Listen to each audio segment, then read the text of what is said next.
Follow these 3 quick fixes to remove unwanted website push notifications enabled on your Mac. First, check Safari settings. Open the Safari browser on your Mac. From the top Safari menu, click Settings. Now, select the Websites tab and scroll down to Notifications. Here, delete any website listed that you don't recognize or no longer want notifications from. Select the website and click Delete. Now your problem should almost be solved.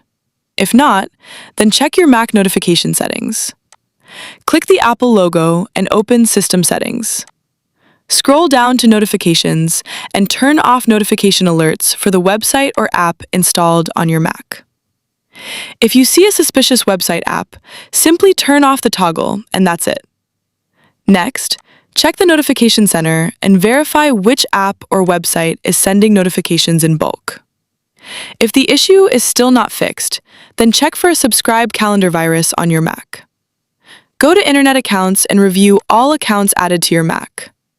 Disable any unwanted iCloud calendar sync or delete the suspicious account completely to remove it from your Mac. That's it. I hope this fixed your problem. If you have any questions, comment below. Don't forget to like, share, and subscribe for new video updates.